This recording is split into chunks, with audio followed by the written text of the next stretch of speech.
The Denbigh Patriots versus the Bethel Bruins.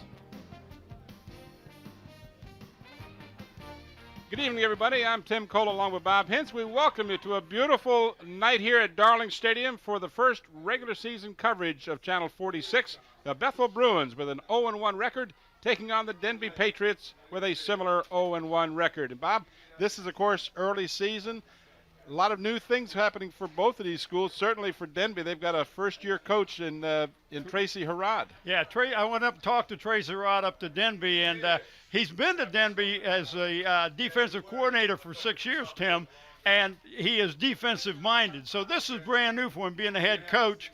And he told the defensive coordinator, he says, don't feel bad if I look over your shoulder. It's hard to give that up.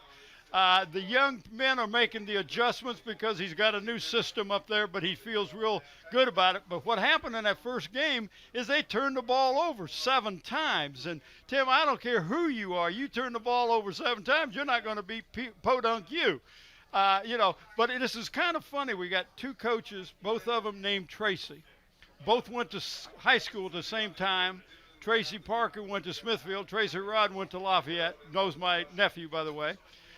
They both went to college, both played outside linebacker. Now you got to save some of this now. But this is kind of neat. Tracy went to University of Richmond. Tracy Parker, Tracy Harrod went to JMU, played each other, but never against each other because they both played defense. So both of these guys are defensive-minded.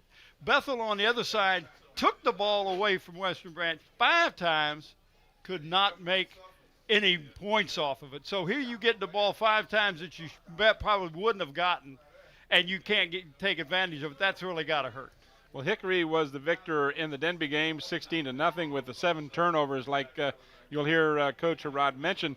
And Tracy Parker's Bethel Bruins, taking out a very strong Western Branch team, scored just 1 offensive touchdown, had a 50-yard return for their other score. So they were on the short end there. Bethel last year 8-2, won this matchup last year 19-3 over the Denbigh Patriots. Denbigh last year 2-8, so it's going to be kind of a tough year for the Bruins here. They're replacing some really good players. Well, they really don't have anybody coming back as a full-time starter on offense, Tim, and that hurts. And just about 4 or 5 on defense. Michael Ato is the only guy that's coming back. But he's got good senior leadership on the team, Tracy Parker's told me, and he's real pleased with the progress. They're just going to have to really focus on what they've got to do. These young people are going to have to get the experience and have to step up quicker.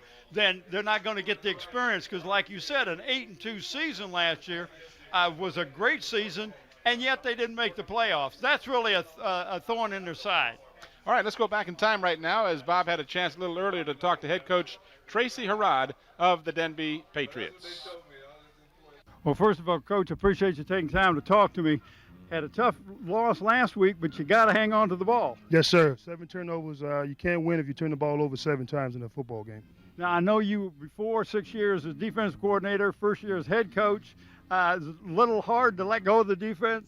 Sure. I'm defense at heart. I played defense in college, and it's kind of tough. But Mark Mumford is doing a good job with the defense. All right, now tell me what you got to do tonight to beat this Bethel team. We can't beat ourselves. We have to hold on to the football. We have to be aggressive, and when we have our shots, we have to punch it in. Good enough. Well, listen, Coach, I appreciate you taking time to talk to us. All right, thank you. Good enough. All right, thank you. And Bob, Coach Harrod, first-year coach.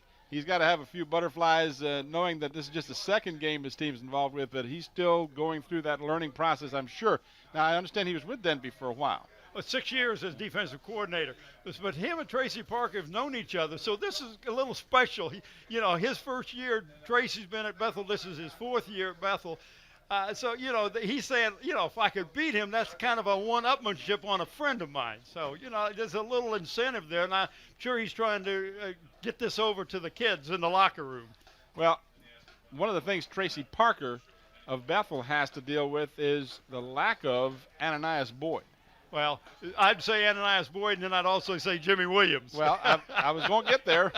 But, yes, I mean, basically he lost 2 very, very talented offensive players and a lot of other support people, too. And, again, we don't always want to emphasize the players who's the marquee name, if you will, and the name whose name gets in the score box, because the people who block on that line Absolutely. are more important at times, or certainly equally important Yeah. in the scheme of things. And they don't get the recognition. We're talking about the offensive guards, tackle, and the center.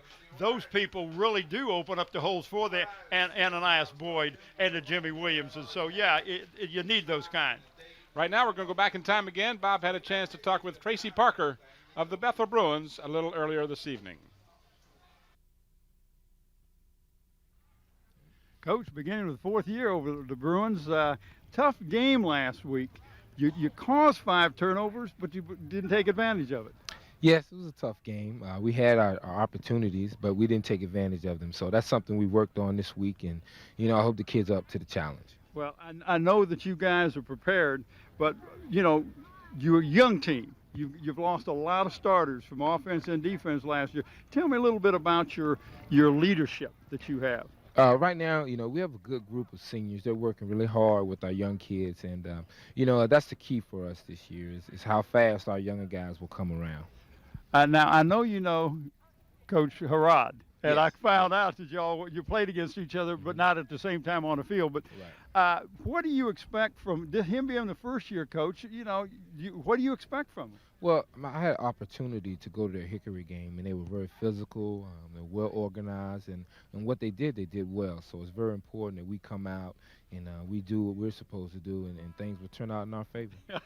What you want to do is control that offensive line and That's defensive line, right? That's right. Well, that's good luck to you tonight, Coach. Thank you. Good. Back up to Tim. Tonight's contest brought to you by Zooms with more than 14 Peninsula locations. By Hampton Chevrolet. Give them a call at 838-5450.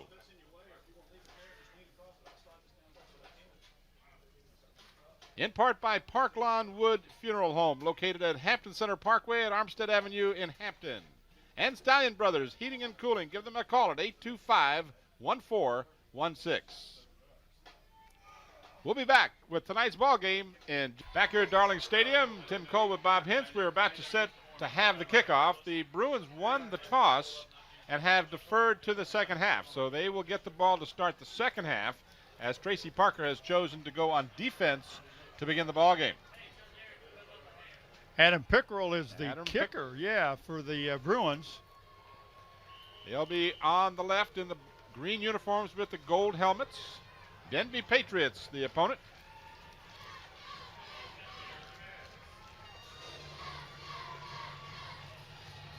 And the kickoff taken at the 15-yard line. This is Washington, and he is out to about the 35-yard line. Derek Washington, a senior, returns the kickoff. 21 yards on the return. He made a nice move, Tim, and got hit and spun out of the tackle and picked up another 5 yards after that. We'll give you the offensive and defensive starters after this play.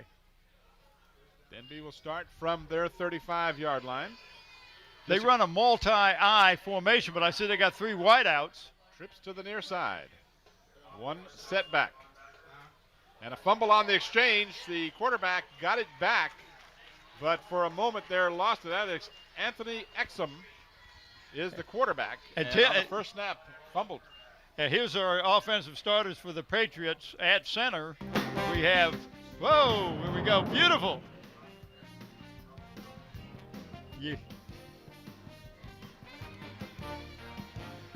You got to love that. Odom at center, White and Green at guards, Alford and Griffin at tackles, tight end Coleman, Whitehouse, Washington and Simmons, running backs, Butler and Mulkey, and quarterback Exum.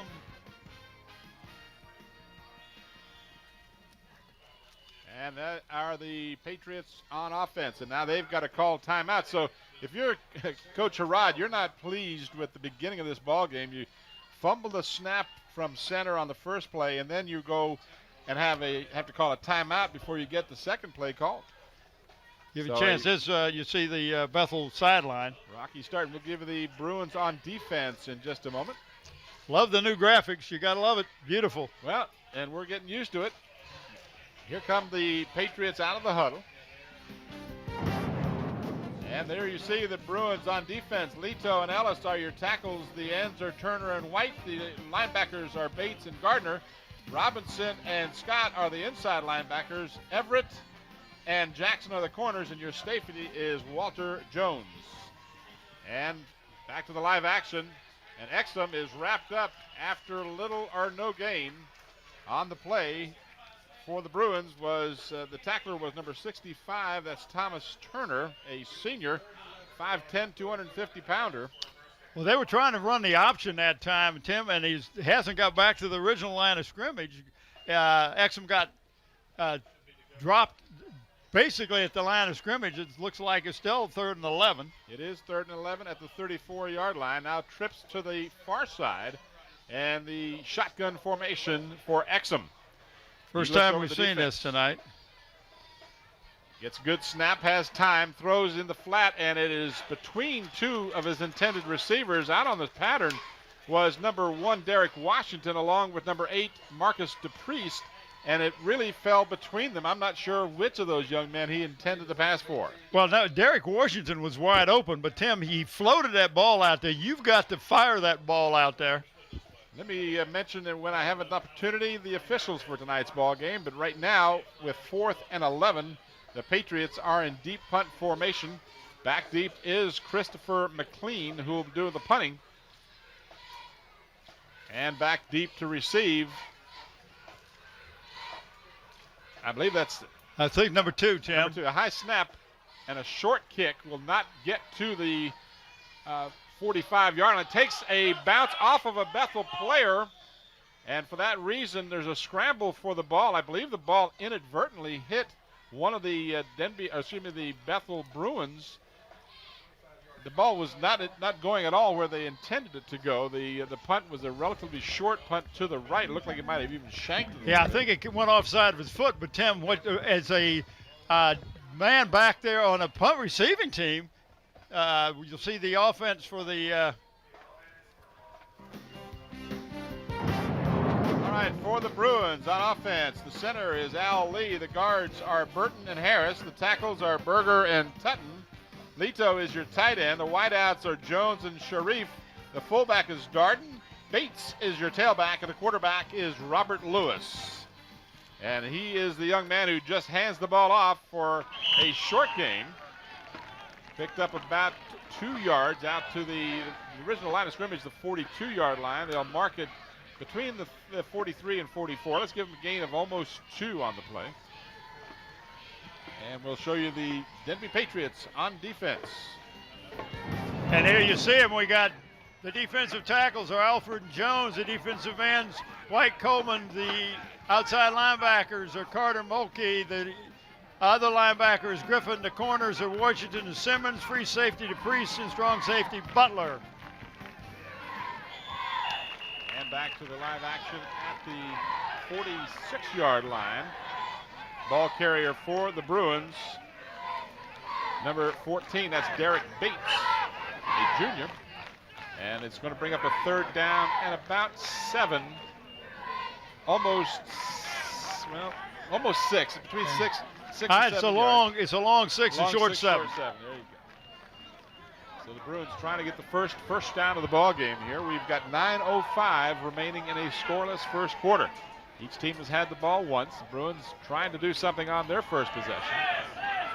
Lewis rolling, looking downfield, has a man open. That's at the 45-yard line. A very nice touch to Leto, who had found himself open.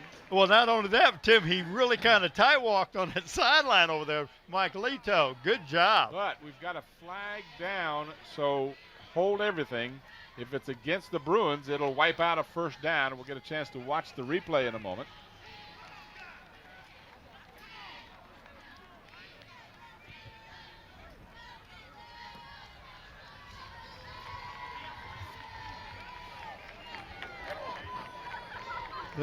Good job, concentration. Unfortunately, referee Dozier is going to tell us that the play will not stand because a penalty has been called against the Bruins. Well, it's a loss of down. I noticed that, but I didn't get what else it was. He hasn't shown us yet, so we'll pick that up in a moment. Offensive pass interference, we're told by our statistician. Offensive pass interference against the offense. Lost it down. The receiver was covered and was no longer eligible. Okay, what it was the wideout on that side got up on the line of scrimmage, which made Lito, the tight end, ineligible. Those are mental mistakes. So it makes it 4th down now. And a timeout. So quite frankly, confusion is reigning on both sides of the field as the Bruins weren't quite certain. And now Tracy Parker is asking apparently for an explanation, as I suspect he would want to have one, as to exactly why the play was called away. That's the first time I had ever heard, though, that offensive pass interference was a loss of down. It's a substantial penalty when you consider you're penalized the big yardage and a loss of down. Yeah, it's a biggie. Tim, we will pick a player of the game for the Bethel Bruins tonight. That player received a trophy and the shirt. The trophy comes from Trophy World Incorporated. They're located in the historic Hilton Village in Newport News. For all your recognition and award needs, trophies, plaques, and custom engraving, contact Bob Hillian at Trophy World at 595-7354. And if you mention this announcement, you'll get special pricing. And the shirt comes from Tidewater Team Sports, your one-stop sports headquarters for screen printing, embroidery, uniforms, apparel. Call 594-0411 and talk to Dave Chubb and Terry McNamara. Wayne Hembrick kicking for the Bruins, gets a nice roll as it goes back generally close to the original line of scrimmage that the Denbigh Patriots had on the opening kickoff. Well, they started open at 35, so they really picked up 2 yards. So on the exchange of punts. Well, that penalty really put the Bruins in the hole. Let me mention the officials for tonight's contest. We didn't get a chance to do that yet, but Bill Dozier, you've already heard from. The umpire is George Adamowski. Mick Hartzheim is the linesman. The line judge is Mick Jersega. Pete Smith is your field judge, and the back judge is Dan Rickendorf. I'll make sure the guys who call the penalties are officially recognized. We got another penalty flag down. So we've had an awful slow start, quite frankly, to tonight's contest between the timeouts, the penalties, and the confusion. And then the young man's uniform is covering up his numbers, so he's going to help me out there too. But it looks like Robert Davis, number 22, I believe. Yeah. Tim, when you have young, inexperienced ball players, they're going to make these mental mistakes. They're going to move before the snap of the ball. On a punt receiving team, you get in the way and the ball hits you. You got to be legal careful. Procedure. 6 men on the line against the offense. It's a 5-yard penalty and replay the down. So they had less men on the field. Bethel had too many on the line of scrimmage. But we'll get this squared away. It's early in the season, that's all I can say, and both teams getting off to a slow start, but hopefully we'll get in synchronization here before too long. So the 5-yard penalty is marked off against the Patriots. And handoff to the backfield, gain out to about the 34-yard line for the Denbigh Patriots. Carrying the ball that time, 32, Travis Mulkey.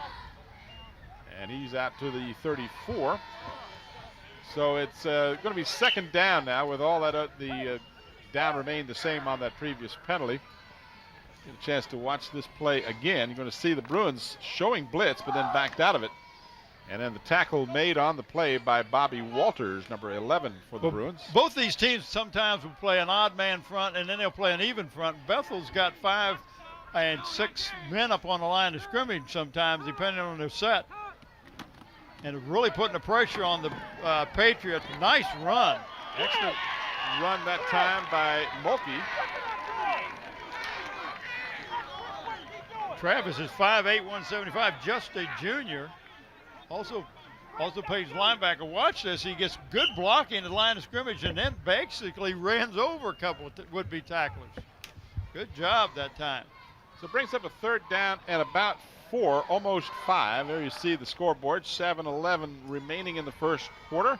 Neither team has scored. If he hadn't had that penalty, they would have already picked up the 1st down. Penalties and turnovers have hurt both of these teams early in the season. And this is going to be a good second effort. We'll get very close to. In fact, it will be a first He got down. a good spot. Yep. And that's Travis Mulkey again.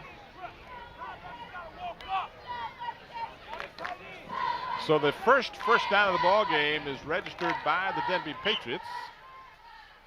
Anthony Exum going over to the far sidelines after each play to get a new play being brought in by the coaching staff. So the senior quarterback is getting a lot of help early in the season in the play calling.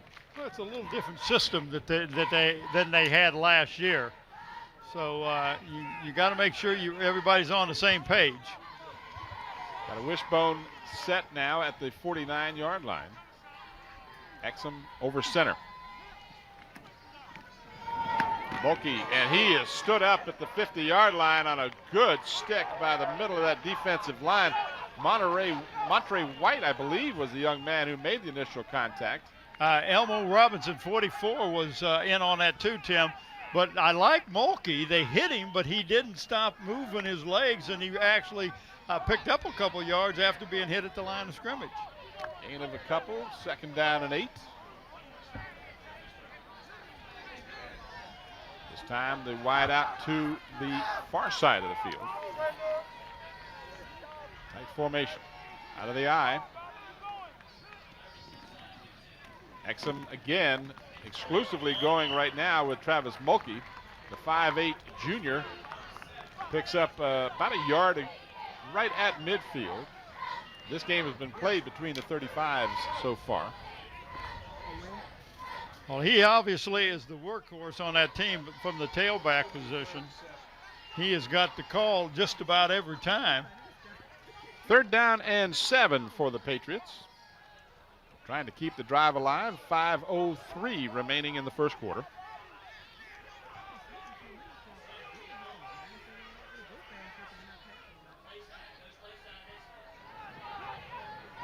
Out of the shotgun formation, Exum has plenty of time. Now the defense gets in on the play, and the blocking was there momentarily, but a good job by 84, Mike Leto.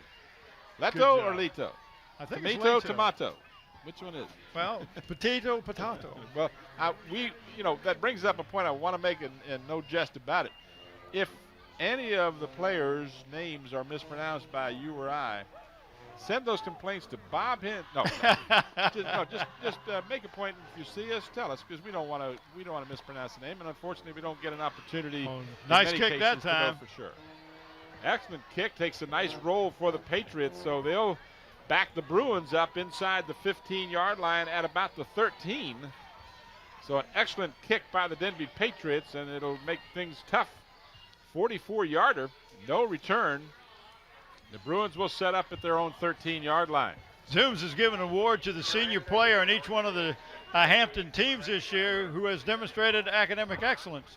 These players be awarded plaques at a school board meeting after the season.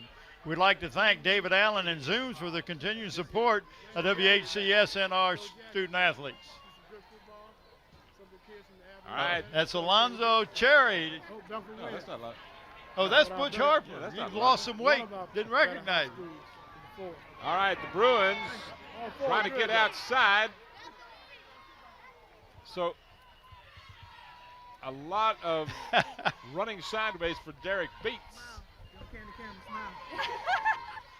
Bates gets out to about the 18-yard line, so he ran 40 yards to pick up 3. Well, but he just about turned that corner. Yeah, he just that one man. He couldn't get his shoulders turned upfield. He got more than 3. They give him forward progress right, after the 19-yard 5. line. Yeah. So he picked up actually almost 6. 19-yard line. Line of scrimmage was the 13. 13, 19. What are you trying to tell me? You know math? No, I wouldn't go that far. And this time, Denbigh knows defense as the play is stuffed at the line of scrimmage for perhaps a loss on the down. See where they mark it exactly. They move it back to between the 17 and 18. Yeah, so he lost one. Lost one, maybe almost 2. Now it's 5 yards. Yeah, now it's 5. 3rd down. I knew eventually it was going to be 3rd down. Yeah, I know you'd hang around and get what you want. 3rd down and 5 for the Bruins. Who have yet to pick up their initial first down. So far it's been a kicking game, and the Patriots are winning that battle. They did get 1 first down on their last possession. In serious trouble, And he gets the pass away, and that's going to be a penalty for grounding the ball. And that'll be a safety. Yep, it should be a safety.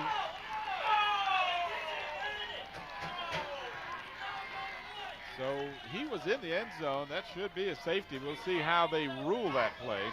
But Robert Lewis getting all kinds of heat. Tried to get a pass off to avoid being caught in the end zone. We'll watch the replay. You be the judge. He's saying he picked up the flag. Picked up the flag.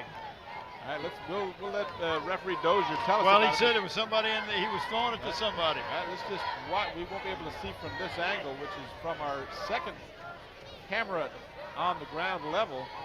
Lewis just trying to make every effort to get the pass off so he would avoid the safety. Well, he did, and they did. And so they've ruled. Let's see if Bill Dozier will explain it to us. No, he just saying no flag. Now, I got to tell you, as much as my Foul on the play. There was an eligible receiver in the vicinity that he was throwing to. There's no foul. It's fourth down. Okay. So it's an interpretation call. And there was someone with a green jersey. The question is, was that an eligible receiver? Right, and he really got that information from one of the other officials. So a big break for the Bruins because it would have been a free kick and a safety otherwise. But in this case, the Patriots will field the punt and get a yard or two on the return and have the ball in Bethel territory at the 47-yard line. Well, they picked up about 15, 17 yards on exchange of punts that time, so they're moving down the field on the exchange of punts. Let's go back to that play, though. You saw from the ground camera shot, and that's a great angle. Good job, guys. You could see that he did get the pass away before his knee went down, so it was a legitimate pass attempt. The only question was, did he have a player in the vicinity? And that was after the fact. The officials did a good job of communicating with each other, ruled, in fact, there was a receiver in the area. And you heard Bill Dozier tell us that's the case. Quarterback keeper that Quarterback keeper by Exum as he takes the ball down to the Bruin 45-yard line. See where they mark him out of bounds. We're talking about Butch Harper and the school board. The WHCS Channel 46 presents your school board meetings live on the first and third Wednesday of each month at 7:30. So tune in and be informed.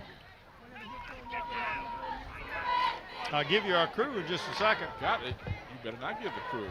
Got a penalty flag again. Foul against the offense. Legal procedure. 6 men on the line of scrimmage. Still first down.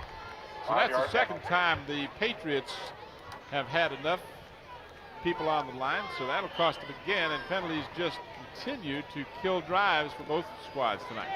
This is Mulkey. Mulkey has running room to the near side, crosses the Bruin 45-yard line, so he got back to 5 of the penalty plus 1. Tim, we've got 4 cameras, 5 if you count the one we have up here. So let me tell you who we got. That's our shot. Yeah, that's our shot. Hi, Mom. Scotty Bowers is a director, graphics, Andy Foley. Audio, Mike Nowinski. Engineer, Don Scharouse. Cameras, Nathaniel Braxton, Susan Bowers, Ron Baton, John Moore, and Bryant Rutledge. Instant replay is Andre Mattingly. Also on staff, John Moore and Lakeisha Porter. And Bob Killen. Bob Killen's with us, and Mike Hauser. Yep. We got 2 statisticians. All those things. Mulkey carried the ball down to the Bruin 40. It'll bring up a 3rd down and 4 for the Patriots, looking for their second first down of the ball game. We've reached the 1:07 mark of the first quarter. Hey, when you start getting old, you need help. Is that why Killen's got Mike Hauser helping him? Is he getting old now? I'm not sure who's helping whom, but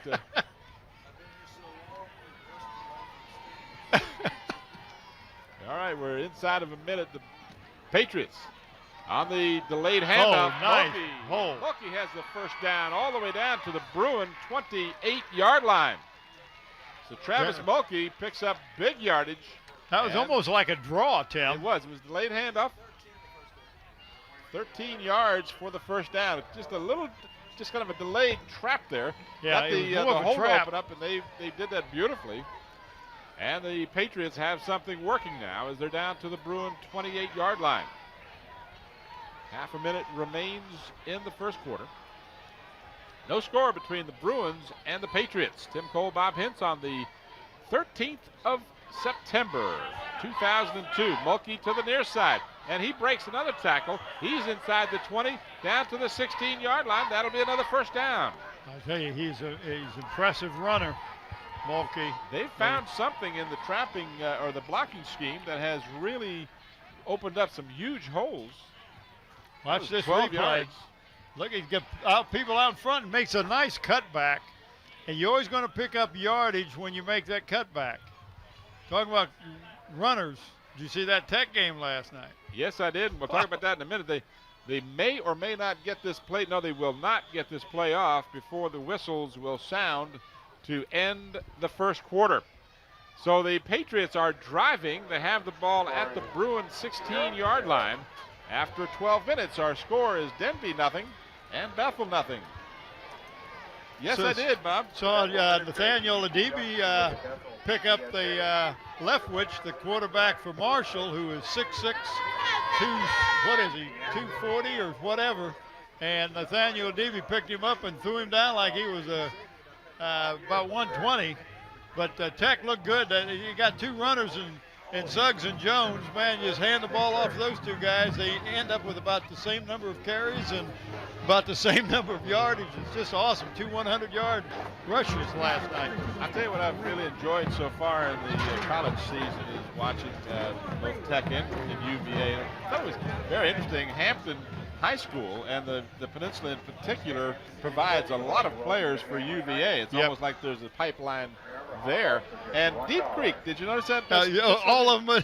Deep Creek High School had 8 players that play for Virginia Tech. So it's all in how you develop those relationships for recruiting purposes. But it's great to see Virginia and Virginia Tech on back-to-back weekends on national television. So great exposure for those two programs. And boy, Mr. Groh up at UVA has got a team to be reckoned with down the road. They're a young team right now, but that's going to be something to watch too. A lot of Hampton and Hampton City players playing on that squad. Yeah. Derek Bates, number 14 for the Bruins, is really doing a good job at the linebacker position, Tim. He's wrapped up the ball carrier that time. That was Brandon Gamble who carried that time. New guy. Yeah, they got to give Mulkey a little rest. He had 9 carries for 55 yards in the first quarter, did Mulkey.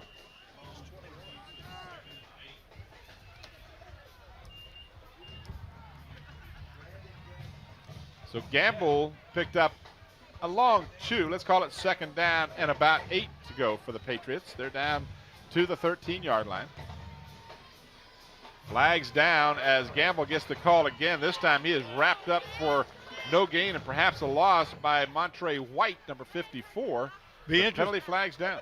Be interesting to see what Bethel will take the down, which didn't even get back to the line of scrimmage, or the penalty and give them one more chance. That was a running play. I'm going to suggest, and I've never been right yet, so why would I start now? But I would think when you're down inside the 15, you want to move the ball away from the goal line as much as you can. So knowing that the Patriots are not averaging 5 yards a carry, I would suggest I would take the penalty and move them back. But I don't think they are right yet. See? Yeah, when you're batting 1,000. It's early too. We have 6 men on the line against the offense. That penalty is declined. We have a third down. That's why Tracy is the coach and I'm up here, you see. But that's and I understand what you're saying too, especially if the other team's got a guy that can kick the field goal. And we don't know whether that's the case or not. But in this case, you just move them away from the goal line as the 5 yards. They're not averaging 5 yards a carry, so your penalty would be to your benefit. But we'll see how it works out. Third down and 8 on the draw again. And that will be very close to the first down marker. He'll be short by a couple of yards. But that's that same little trap play. That's Leonardo Butler who carried the ball that time, number 6 for the Patriots. Watch the replay. You're going to see the draw play. Big hole left side. Good blocking by the Patriots, but short of the first down. So to bring on the attempt for the field goal, it'll be appears to be about a 26-yard field goal attempt by Christopher McLean. High snap. This ball will not be kicked, and it may be picked up. It is picked up. And this is going to be a touchdown. I'm looking to see any penalty flags. I don't see any. And that was a great job of picking the ball up by Derek Bates. Bates didn't even hesitate, Tim. He just scooped it up like he was a baseball player.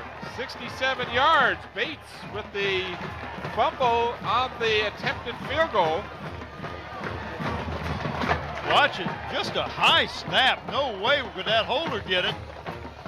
But Bates just kind of nudged the guy out of the way. Good word, Say, I want that ball, baby. That was a battle of wills. And, yeah. Bates returns at 67 yards for the score. Bethel benefited from a similar type play last week. One of their scores against Western Branch was a recovery. So now they'll, instead of watching a field goal attempt, they'll be trying to add the extra point. This is Adam Pickerel, and he has problems connecting with the ball. I'm not sure exactly what happened. I don't know if the holder just didn't get the ball up right, Tim, but that ball never got off the ground. So 10:04 left in the first half, and the score remains Bethel 6 and Denbigh nothing. The holder that time actually dropped the ball, and as he tried to pick it up, Tim just never got it in. But what a tremendous job Bates did picking that ball up and then just outrunning everybody. Brings up a good point, Bob. I don't know if you watched during the summer, the latter part of the summer here, the Dallas Cowboys Hard Knocks series. It was on HBO. No, I they were didn't. talking. One of the things they were talking about was the battle for. As we watch the replay of the fumble here, you're going to see Bates pick it up and go. It looks like it was actually more like 60 yards. He picked it up at the 40. Yeah, we'll give him an extra 7. Why not? But I started to say was one of the things they talked about and they highlighted was this battle for the kicking position. And they lost their long snapper to an injury for the season. And so they really had to work to get someone, because it's such a crucial time part of the game. So the kicking game, it looks real easy when it works. Yeah. It's very difficult. And sometimes, it's easy to be critical of these high school kids and, well, gee, why didn't he, execute the play? It's a very difficult component of football, and that's the extra point and field goal attempts. We've already seen how that comes into play. Talking about coming into play, the Patriots trying to come back. That late fumble on the play. Let's see who finally came up with it. Derek Washington and lost the football. Well, the Bruins got it. Tim, that was a great run back. He got the ball at the 8, carried it clear to almost to the 48, and then fumbled it as he was going down. And the Bruins come up with it, and I'm not sure who got it. Well, I'll give credit to the last Bruin to get up, and that's number 32, Kenneth Hopkins. 38-yard return by Washington, as you'll see the replay here. He found a seam, got into the open. Right then there, had the ball stripped. came out. See it? Yep, had it stripped at the 44-yard line. And the Bruins come up with another, and again, turnovers killing the Patriots. Well, they had 7 last week, the Patriots did. And they already got 2 this week. 2 fumbles on consecutive plays for the Patriots. Had a fumble earlier that they did not lose. Lewis is in serious trouble. Flag gets thrown, probably a blocking penalty. Got Bates in the open. Bates has got the ball, and he's leveled as he got to the 38-yard line. But a penalty flag down will probably negate a fine effort by the Bruins. Yeah, I think he called holding. Yeah, that's the preliminary signal. Yep.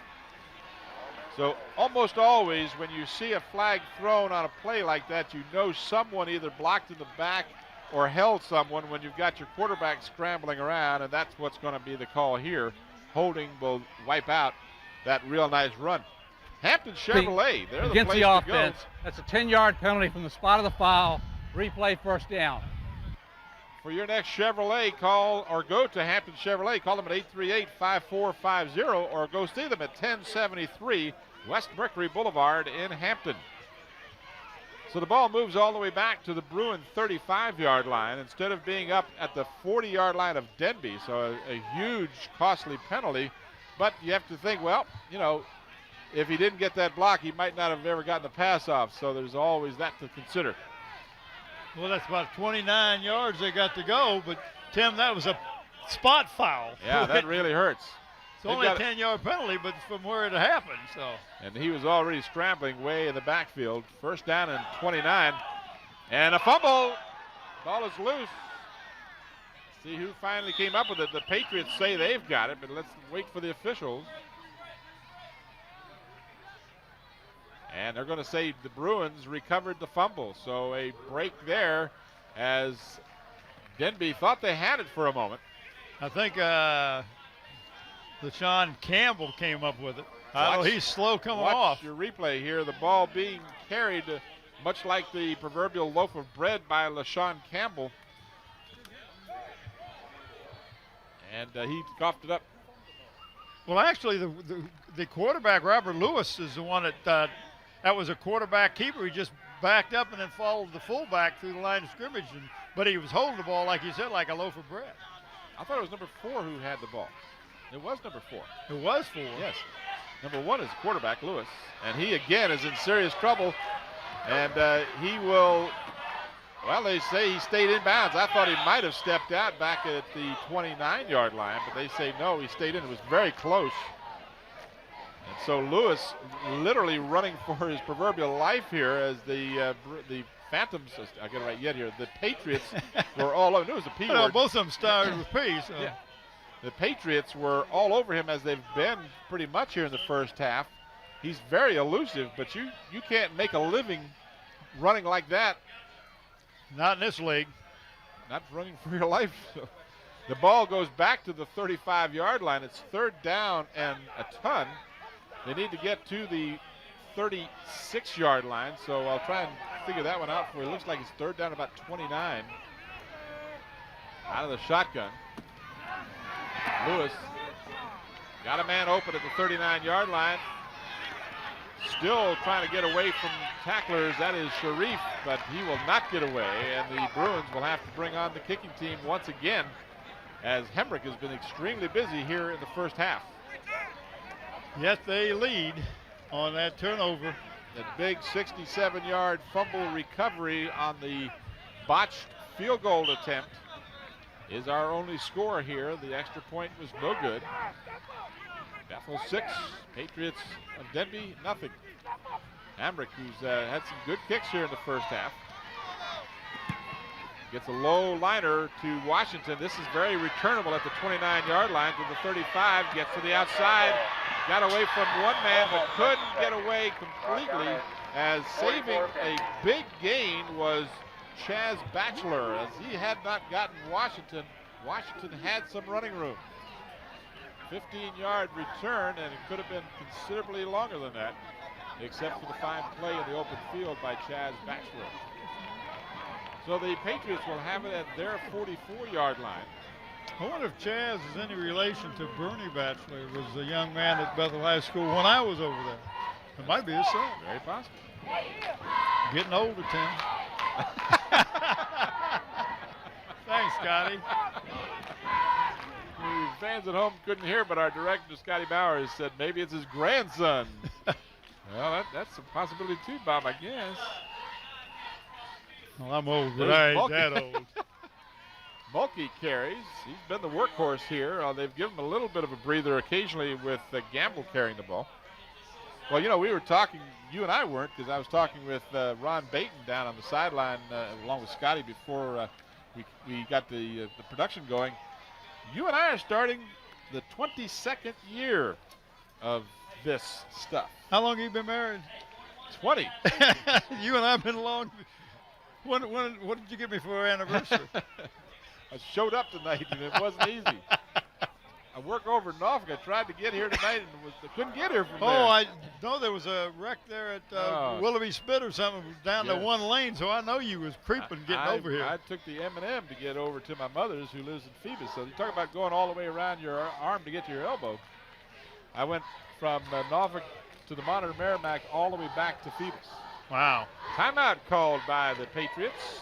That's their second one. Second down and about 6.5 for the Denbigh Patriots. If you joined us late, it's been a kicking battle so far. The Patriots have had the most success moving the ball.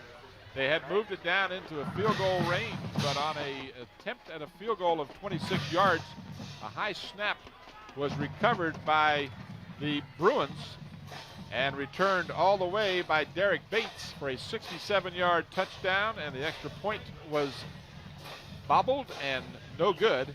And that's our score, 6-0 with 7:22 remaining in the first half. Second down and about 6 for the Patriots. And this is Gamble, and Gamble does not get back to the line of scrimmage as he is stopped cold at the 45, just short of the 46. Well, he was supposed to go off tackle, and that was plugged up, and he said, well, I'll take it around the right end, and ran into 3 Bruins were waiting for him. Watch this replay. Right there, yep. Boom. And that's Bates, among with others. Also in on the stop was 44. That is Elmo Robinson. So they mark it at the 45-yard line. The loss back to the 45, and it's 3rd down and 9 for the Patriots. So a substantial loss on the play.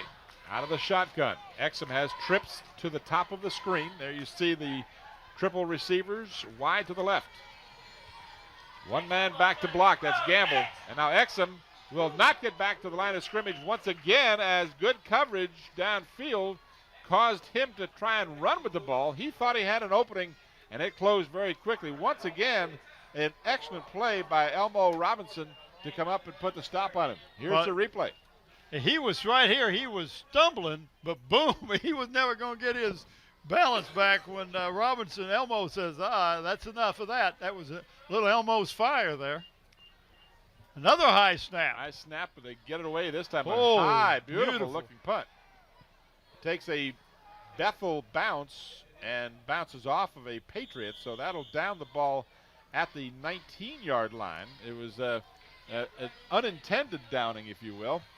Kind of looked like he had a 9-iron little pitching wedge shot there. The ball came back and hit one of the Patriots. With the toe down.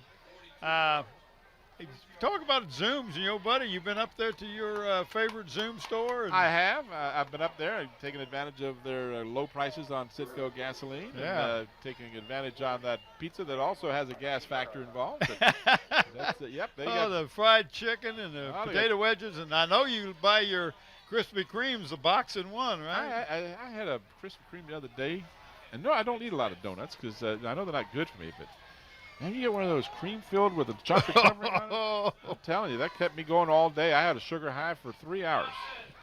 Pitch to the near side. Got a fresh running back in there for the Bruins. That's number 25, Jeremiah Darden, who gets the call and gets the gain out to about the 23-yard line. So that was got a little success going on that play. A little bit of a triple option that time, but I don't like the way that the young man was carrying the ball. That was loose out there. Here on the Watch replay. it. Yeah, this thing, you got it. See, he's just kind of throwing it out there. Somebody's going to take it away from him. And he needs to keep it on that left hand if he's going to be running along the sideline or toward the sideline like that. Yeah. Because the pursuit was on the side he was carrying the ball. A quick hitter, same ball carrier. This is a first down as Darden gets the call on consecutive plays. And Jeremiah Darden picks up a first down for the Bruins. But he looked real good that time on that quick hitter. Just, boom, found a little seam and went right to it. 5'10", 195-pound senior is Darden. And now we got an official stoppage as we watch the replay. There, good. Just good blocking. Found the seam. Yep. So Bill Dozier will restart the clock. We have exactly 5 minutes remaining in the first half. Well, that can't be more than 2 or 3 first downs that the Bruins have had tonight. I'll bet you Mr. Killen can tell me how many first downs the Bruins have had tonight. 2. Well, I was right close. Peace sign from him and Mike.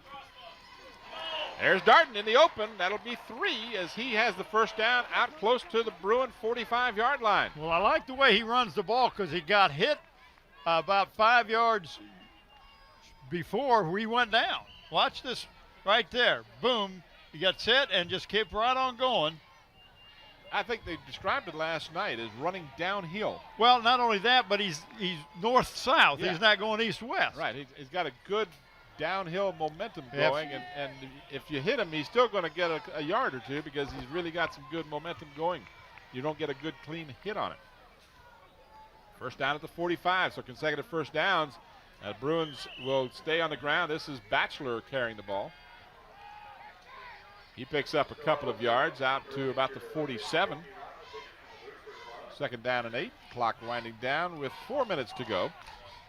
This is the first real good-looking drive that the Bruins have shown tonight, and it's strictly on the running game.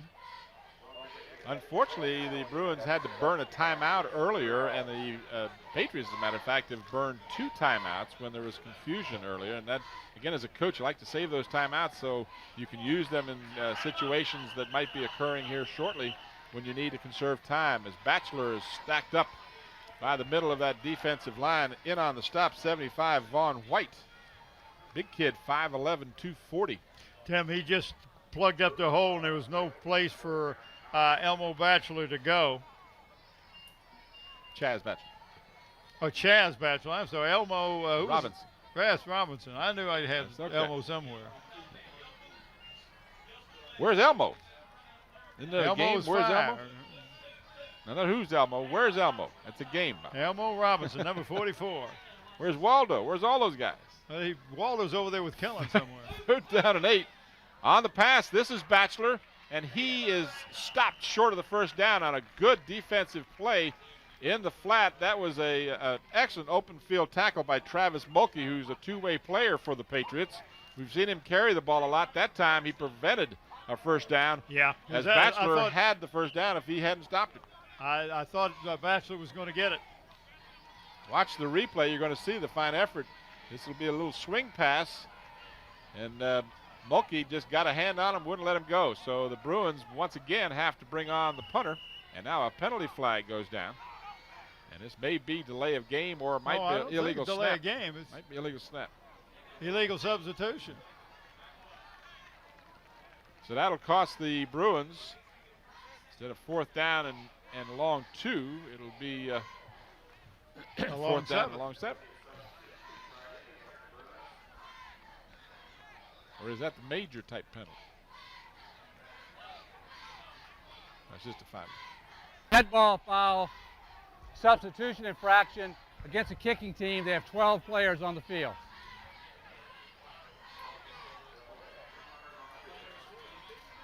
So again, one of those things that you will see happen in the early part of the season more frequently than you will later on. Some confusion about who's supposed to be in. So Hambrick will stand back at his 38-yard line. And again, a low liner. This is returnable once again by Washington. He picks his way along the far sideline to about the 32-yard line, where the Patriots will have it with exactly 2 minutes left in the half. I wonder how long it's going to be for the coach to tell Hamrick, don't kick it straight down the field, because you only got one guy back there. Kick it to the wide side of the field, make him run for the ball, and we'll get a chance to maybe put him back further in the hole. So Hamrick's been busy too. I'm not sure how many punts that is for him in the first half. We'll let you know in a moment. 4 times he's had to punt. Seemed like more often than that. But he's done a good job of keeping the Patriots back out of harm's way. From the 32-yard line, the running attack of the Patriots to about the 35. So pickup of about 3. Bethel only had 10 players on the field that time. So they had 12 the previous play, this time only 10. So the early part of the season signs are showing out of the shotgun. And that one goes nowhere as Exum handed off to the running back, who was back in the backfield in the shotgun formation with him. And that was Mulkey, who for one of the rare times tonight is stopped for a loss. So the ball out to the 35-yard line brings up a 3rd down and 7. Patriots will re-huddle here with 1:07 to go in the half. Clock is moving. They only have 1 timeout remaining. We hit the 1-minute mark. Patriots taking a lot of time. They don't appear to be in any great rush to do anything that might cause a turnover. Want to stay pretty conservative here, and they give the ball to Mulkey. And Mulkey drives out to the 41-yard line, close to the 1st down. That was a nice play. Didn't look like he was going to get much. No, but he kept his kept his feet moving, and then one of the tacklers hit him from behind and helped drive him forward a yard or two. So we have a timeout being taken as the Bruins want an opportunity to, as we watch the replay here, they want an opportunity to get the ball back before halftime. So he just kept driving the legs. I've been impressed with Mulkey here in the first half. Yeah. Done a real good job. So a timeout on the field with 33 seconds remaining. That was one of the 2 remaining timeouts the Bruins have. So Tracy Parker, hoping to find another difficulty with the kicking game if possible. You never know. You get a bad snap. Why let the clock run out when you might be able to well, get a the turnover? last center snap to the punter was high. I mean, he got the ball, but got a great kickoff. So, Again, anything can happen on a special teams. And you see the crowd here. We're at least seeing the crowd. That's the Bethel side that you had. A lot of the fans along the sidelines here as we approach halftime. So the Patriots, with 4th and a yard, line up to go for it. Don't know whether they're going to try and pull the Bruins off. I think they are. They do have. Well, the scoreboard shows 1 timeout remaining, but that could not be correct. I guess it is correct. They had 1. Yeah, they had 1, and the Bruins had called the other one. That's what it was. The Bruins called the other timeout to conserve the time. They had the 1. They tried to pull them off, but quite frankly, that was rather transparent. It didn't fool the Bruins at all on defense, so they were prepared for the hard count, if you will. And you got 4th and 1. Why not? You got a timeout to burn. You can't take it back to the field after the halftime. So one thing I did notice, though, that on the punts, that the Bruin deep man has not caught the ball. He's let it bounce each time. And if you let that happen, then you're not going to get any yardage. But there you go. Step. There's the play we talked about. And this is going to be a Bruin opportunity at the 15-yard line. They don't have to call a timeout here because the change of possession will give them the ball and stop the clock. So a 25-yard loss on exactly what we talked about. A bad snap well over the head of the punter, and all he could do was make sure it didn't get recovered for a touchdown. He got it back, but it is Bruin football at the 15-yard line. Well, they mark it at the 16. The clock will not start until the ball is snapped. Lewis wants to throw. He throws for the end zone, or actually out of the end zone, as his intended receiver, Sharif, is shaken up as he had left the regular grass surface and fell down on the tartan surface. There you see Sharif in obvious pain as Coach Parker will actually go down there and see what his ailment is. But the quarterback had one receiver in mind, and that's who he was. Didn't look across the center. Chris Ellis going across the center was wide open. So watch the you can't see, but Chris Ellis was crossing the middle, was wide open. There was another man that was in the top of the screen too. Now watch what happens here. You're going to see as he falls down, he actually hit the ground on the grass and then rolled onto the tartan surface. But he twisted his ankle, it looked like. He is up and being assisted to the sideline, favoring the ankle. So that took 4 seconds off the clock. Still plenty of time for the Bruins to capitalize on the bad snap. Turnovers continuing to haunt the Patriots.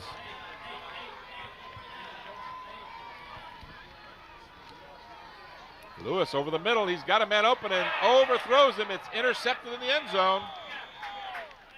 So the high pass intended for Campbell picked off by Marcus DePriest, number 8.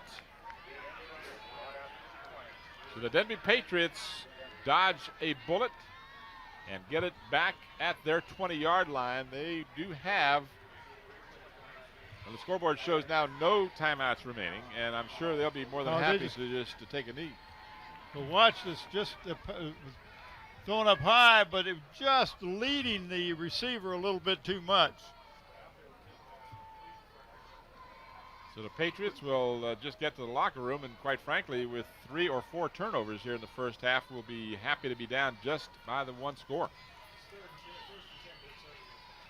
So Exum will take a knee, and both squads will head to the locker room as the final seconds of the first half evaporate from the scoreboard. We have reached halftime, and our score at halftime is Bethel 6 and Denbigh nothing. We're going to talk a little bit about the first half, Bob. Both of these teams last week had a hard time moving the ball, had a hard time scoring, and that seems to be the continuing problems for both squads. A lot of mistakes. Well, you look at the Patriots, Tim, turned the ball over 7 times last week. Already turned it over 3 times this week, but only have given up 6 points on those 3 turnovers. So that's got to be a positive. I don't know how you build on it, but first thing you got to do is find a snapper, a guy that can snap the ball to the holder on field goals and to the punter. That is one of those things that you were talking about earlier. You really got to have a good long snapper.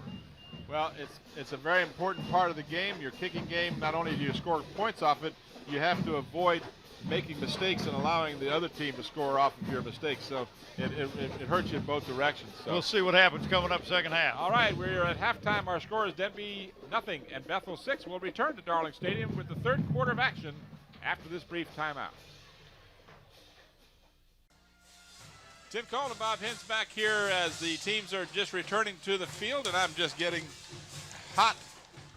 Right off the press. Right off the press. Well, give us those halftime stats, Tim. All right, halftime. Denbigh has 3 first downs, just 5 yards rushing on 22 attempts.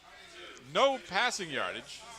They were penalized 3 times for 15 yards, and they fumbled 4 times, losing 2 of them. And, of course, they had the fumble recovery on the attempted field goal attempt.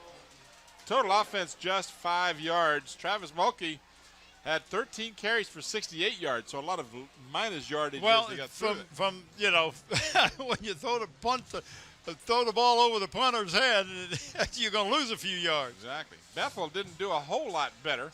They had just 4 first downs. They carried the ball 28 yards on 9 attempts. They were 2 of 5 in the passing department, 1 interception, total of 8 yards. They were penalized 3 times as well for 35 yards. They had a fumble, did not lose it, and the return yards, no return yards. So total offense, 36 yards for the Bruins, 5 yards for the Patriots. A pretty dismal first half. The big difference was the bad snap on the field goal attempt that was recovered and picked up by Bates. And he ran 67 yards for the only score in the first half. Well, Tim, the game is basically going like what we thought it would do, and that is inexperienced ball players. They're going to have a lot of penalties, which we've seen a lot of penalties tonight. Not enough men on the line of scrimmage for the Patriots seem to be the call tonight for them. They just can't get their formation set up.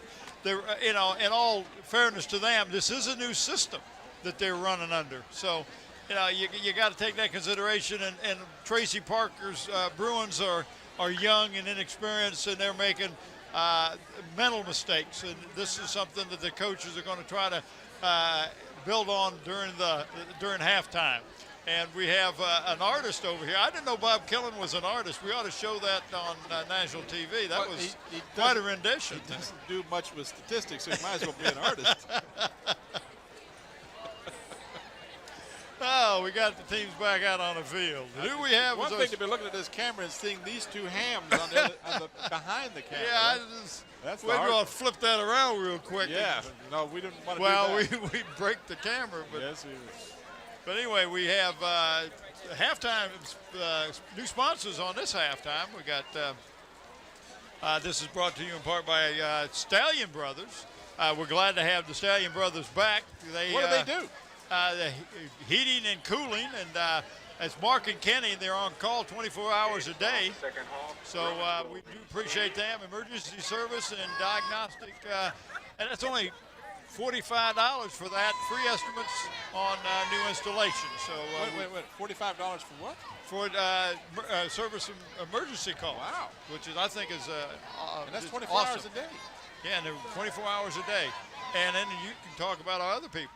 Well, yeah, the second half brought to you in part by Parklawn Wood Funeral Home, as the officials are trying to get the scoreboard up to 12 minutes on the clock. They finally do. Parklawn Wood Funeral was located at Hampton Center Parkway, where Nancy Staten is the funeral director. So we appreciate all our corporate sponsors. Zooms, of course, and Hampton Chevrolet are the other two sponsors. Next week, back here Friday night, the 20th of the September, we'll have Heritage against a very good Phoebus team who just demolished Norcom. What was it, 51-0 first game of the season. So. The reigning state champion Phoebus Phantoms, Mr. Bill D will remind you. So the Bruins will get the ball to start second half. Good kickoff taken and goes into the end zone. That will be an automatic touchback. Yeah, can't run it out. You can't run it out even if you, in this case, it actually was touched and then went into the end zone. Well, that's they call that a muff. Right. Yeah. So the Bruins will have it at their 20-yard line. And they will try and get the offense untracked, as both of these teams will do. We will pick a player of the game for the Bethel Bruins tonight, and that player received a trophy and a shirt. The trophy comes from Trophy World, located in the historic village, Hilton Village in Newport News. For all your recognition awards, trophies, plaques, custom engravings, contact Bob Helling at Trophy World, 595-7354. Mention this announcement and you'll get a special pricing. So the Bruins will start from the shotgun. And this is Bates. And Bates is across the 30. He's pushed out of bounds on the near sideline at the 33, almost the 34-yard line. So that'll be a gain of about 13 or so. Exactly where they mark it. That's the very good positive on the first possession of the second half. Watching the replay, was talking of our player of the game. The shirt comes from Tidewater Team Sports, brand new. They are your one-stop sports headquarters for screen printing, embroidery, and uniforms and apparel. Call 594-0411. Talk to either Dave Chubb or Terry McNamara. Gain of 13 by Bates on that last play.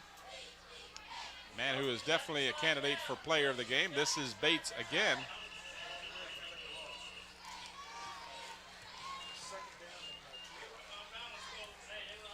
Not much happening in the middle of the line. In fact, a loss on the play. Well, one thing that I have noticed that time the Bruins were unbalanced. They were not in the normal two guards, two tackles, and a tight end on front of the side. They moved one of the guards over on the other side, so they really had four men on one side of the line of scrimmage. So trying to disrupt the defensive 4-4 that the Patriots are running right now. They started with a five-man line. Now they're into a 4-4. And too much time taken by the Bruins. So, again, the mental errors continue for both teams tonight. Some of that's got to go to the coaches, too. You got to get that play in there quickly enough so that they can call it and get up to the line of scrimmage. You can't say it's all the kids' fault.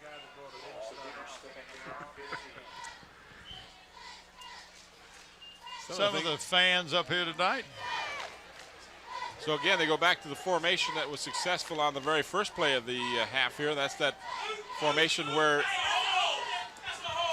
the direct snap to LaShawn Campbell, number 4, got a penalty flag down. The coaches in the booth here yelling for a holding call. Right, and I'm very surprised that the quarterback didn't cut inside.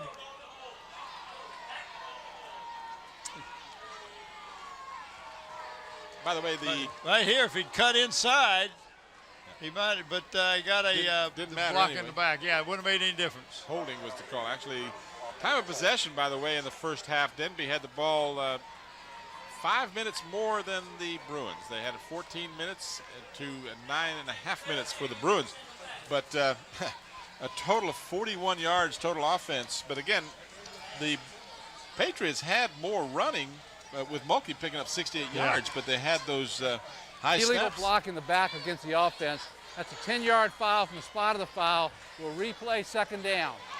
When you have a snap that goes over the punter's head and goes backwards 30 yards, that counts as negative 30 yards. Yeah, but you take those two things away, and we got an even ball game. Especially Because I'm impressed with the punter for the Patriots. Yep. And that's always a bad sign when the punter is outstanding. Pass by Campbell, who has come on in relief of Robert Lewis. They've been working out of the shotgun with Campbell at quarterback, LaShawn Campbell. His pass was over the head of the intended receiver on the far side. So that stops the clock with 10:38 left in the third quarter. And it brings up a 3rd down and 22 for the Bruins. After starting off with that first play, picking up 13 yards, we thought we was going to see some movement, and then they decided to go backwards. Well, anytime you're playing in 3rd and long, it's going to be a long night. Again, Campbell out of the gun. Has plenty of time. Now gets some pressure, throws and overthrows Robert Lewis, who was the starting quarterback, who has now moved out to a wide receiver position. But still no success for the Bruins as they continue to struggle here in the ballgame. You lose Jimmy Williams and Ananias Boyd, and I wrote that down on my little pregame reminder to myself. You don't take those two guys out of your lineup and have no repercussion. Well, and Tim, not only that, but they lost almost their starting offensive line. You got to rebuild from the beginning. So Tracy Parker's got his hands full from an 8-2 team.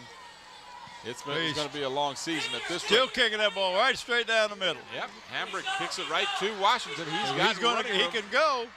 He's got some room and blocking. He is tripped up inside the 30, close to the 25-yard line.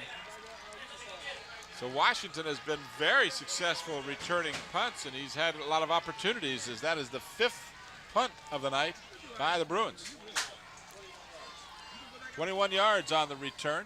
Well, look at the field position, Tim. You start off your first possession, the second half on the 25-yard line. Does help. They mark it at the 26. So the Patriots trailing by 6 with a golden opportunity here. Unfortunately, to this point, they've been their own worst enemy. 4 fumbles in the first half, losing 2 of them. To the near side, got some running room, but a good defensive play. Chasing down the running back was Rashad Everett to trip him up, the 5'10 junior, with a nice defensive play, preventing what could have been a big gain. Watch this replay. He just would not be beaten to the corner. Little scenario. You have your option the second half because you deferred. Why not kick again? And I mean it. You put the other team in the hole, maybe they have to punt, or you get the ball back in much better field position. Certainly would blow their minds, wouldn't it? Wouldn't it? 2nd down and 5 after the nice gain. Quick hitter up the middle.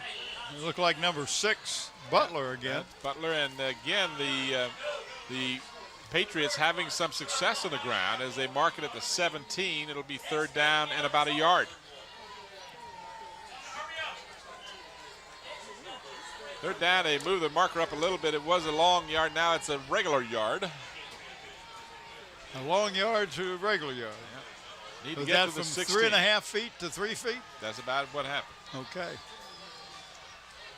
Out of the I formation. Exum, quick hitter to Butler. He's got the 1st down at the 15. Nice play. Really was. Leonardo Butler making the play to get the 1st down inside the Bruin 15.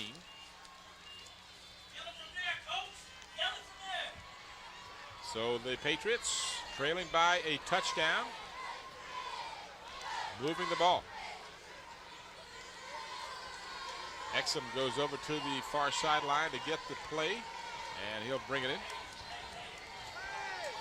This was the replay of the previous play, the quick hitter by Butler that got the 1st down. Now we're back to the live action. Exum on the option to Butler, and Butler loses the football. Once again, the fumble. It won't go over to the Bruins, but it will be a loss of more than 5 yards, or right at 5 yards at least. So again, the fumble comes back to bite the Patriots. They give him progress to the 19-yard line, almost the 18-yard line. So he lost looks like about 4 yards, yeah. But Tim, I don't know if that was the pitch or the runner just took his eyes off the ball. Execution. So instead of a nice gain, it's a loss of 4. Second down and 14 for the Patriots. Exum will try it to the near side. This is going back to the bread and butter guy. This is Mulkey. Well, I tell you, he does a good job finding the seam and following his blockers. Did you see the wrap he had on that ball, too? Yes, he did. He was hanging on that He had both for dear hands. life. Watch the replay. You're going to see him. He got both hands wrapped around that for a moment there, at least. And then just as he gets hit, he does it again. But, Tim, he picked up about 7 yards. Yep. He was down to the 11-yard line. So it makes a manageable play. It makes it third down and about 7.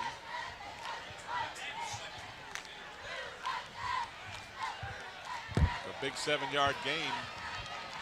Third down at the Bruins 11. They need to get to the 4.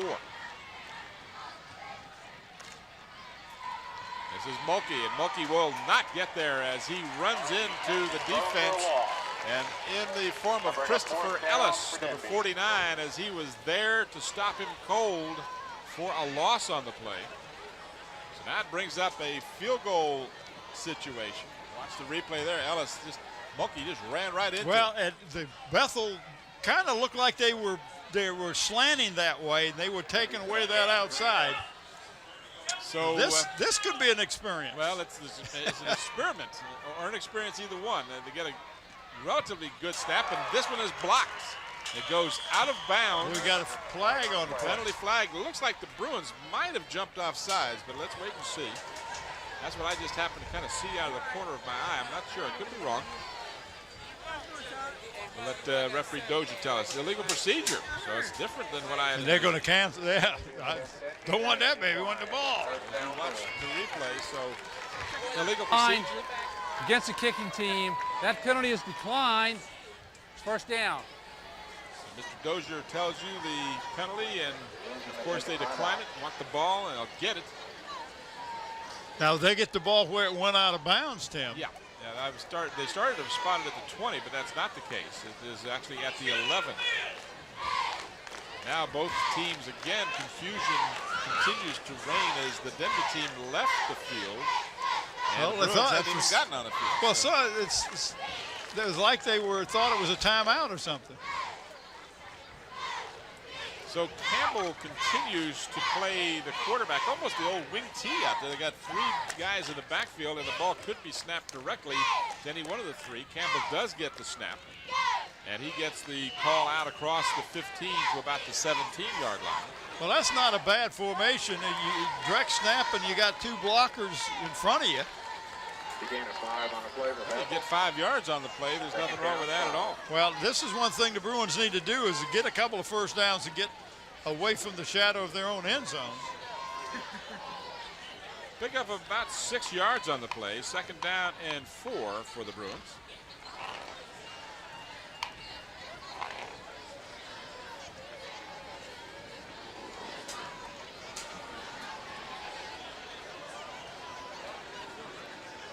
This time, Campbell takes the snap in the conventional center position. Ball carrier out close to the 20. It's going to be short of the first down. Looked like the handoff that time went to Batchelor. Third and about, well, they keep moving the yard markers. I thought it was 3rd and 2. Now it's about 3rd and 1.5. 1.5. We'll call it 2. Need to cross the 21-yard line.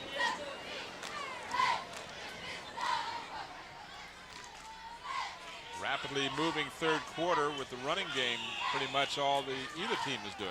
Down to 5 minutes remaining. On the play action fake, Campbell throws, completes the pass. Ball is loose, and I believe the Patriots may have come up with it.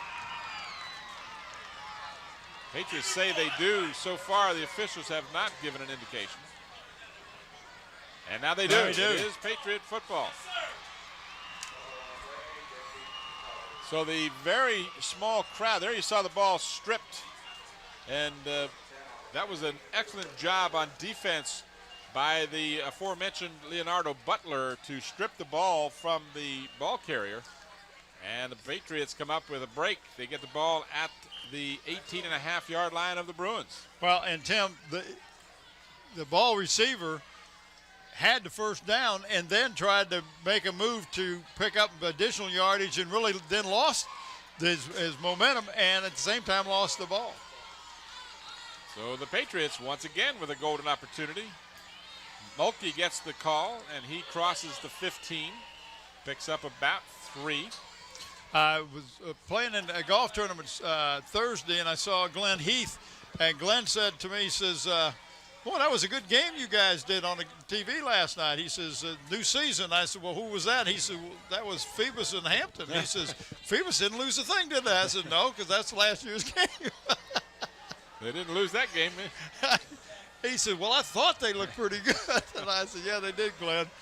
I guess that would confuse people as you're watching the replay. Well, unless you listen for the date that you give. Right, which this game is being videotaped on the 13th of September, 2002. Friday the 13th. Hope yours has been a uneventful. I didn't put that together until right now. Yeah. But talking about that golf tournament, though, we had a good time. My team I heard ended you up guys winning hit that a team. 54. Shot 54. There was Jack McDonald, Brent Musgrove, who you know, Danny Hilling, and myself, and we had 15 birdies and 3 pars. So that's always a nice thing. It was a help tournament, Hampton Ecumenical Lodgings and Provisions, and a good cause. Gamble gets the call to the near side and gets to about the 14-yard line, so not much. Bates, number 14, Tim, is that 14 is Bates? Yeah. Yes. In on, he really kind of wrapped him up a little bit, made him stumble, and then allowed the rest of the defensive pursuit to really make the tackle. Just maybe a half a yard on the play, not much at all. Brings a third down and 6. Well, you know, if they don't make it, they're going to try that field goal, and that'll be another experience. I wouldn't. Just my opinion. I could be wrong. You have been before. I will be again. One thing about me, I'm consistent. Out of the shotgun, Exum got a man open. Oh, knocked nice away. defense. Knocked away at the last second by Rashad Everett. And that was touchdown written all over that pass. Yes, it was. But Everett got his hand in right at the time to knock the ball away. And it looks like the field goal unit is back on the field. Well, give Coach Harrod credit for sticking with his players, right? This is a 32-yard. Well, if it's not blocked and over his head, maybe he'll get a good snap and get a chance to show us he can kick. This will be a 32-yard attempt. It's long enough, and it is no good. So it's wide left. Had to wait for a minute. The officials conferred, but at least this time he got it away. Got it up and away and long enough, but just lacked a little in direction. See some of the young people. Love to see all the fans out here. I'll tell you one thing. It could be nicer for a night of football, but I don't know how. It's about 70 degrees. It's low really humidity. football weather. You're Beautiful. right. Absolutely beautiful. I like it a little cooler than this, but it's Well, we've had games that you and I have sit up here sweated. Oh, so, yeah, and it may still. And we've had games where Mr. Braxton's been real wet, and it's not been from the sweat. Not from that. So the Bruins are going to get a substitution penalty. Again, you may on occasion be able to hear the Denbigh coaches. They're down to our left, not too far from us. And they're saying, hey, you can't do that. And they're absolutely right. The Bruins were trying to get a 12th player off the field after they had come up to the line of scrimmage. And he crossed the line of scrimmage and in essence went into the – there must be something going on in that part of the stands because they keep going back to that one scene of those young people. I'm not sure why. Bates is stacked up after he got out to about the 24-yard line. Looked like he was going to pick up more yardage than that, and then he made a cutback, and every time he makes a cutback, he's going east and west instead of north and south. There's your camera people. That's Miss Bowers. The moon. Look at that moon. Yep. Yeah. Just above the stands here at beautiful Darling Stadium. Susan Bowers, right under the moon. Is that moon over Miami? No, it's moon over Hampton. Racing to the moon.